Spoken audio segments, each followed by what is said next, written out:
The cheap and cheerful iPhone SE new edition in the next few months, with the follow-up to the 2022 iPhone XE expected to offer improvements across the board. Leaks point to a handset that looks more like the iPhone 14 without the bezels or home button.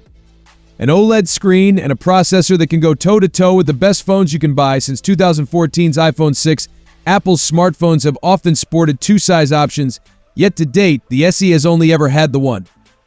But a surprising new post from Mactakara speculates that Apple may yet produce two versions of the iPhone SE 4 after it sourced a pair of differently sized dummy units. The site claims it sourced 3D printed mock-ups from Alibaba sources. And while one does appear to be based on the 6.1-inch iPhone 14, as most leaks suggest, a second version appears inspired by the iPhone 14 Plus.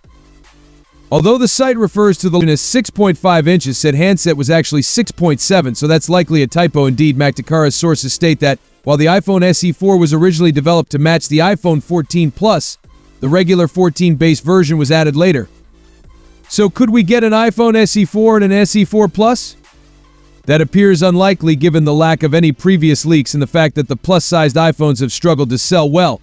Even Mactakara itself doesn't sound wholly convinced in the text, although the final exact design and size range have not been decided. It seems possible that there will be only one size, like the current iPhone SE. The piece concludes, leaving aside talk of a supersized cheap handset. There are some other interesting tidbits in the piece.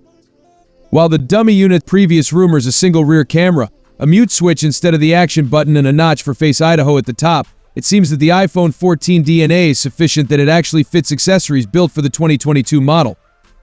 Mactakara proves this by putting the 6.1-inch A4 into a soft clear case designed for the 14, though the single lens on the upcoming model makes the camera space on the case look oddly empty.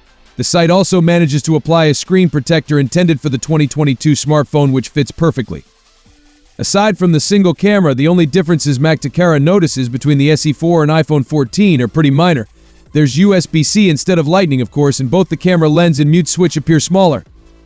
The latter is also placed slightly higher. While it sounds like the iPhone SE 4 will be a huge upgrade on its predecessor, the big question is price.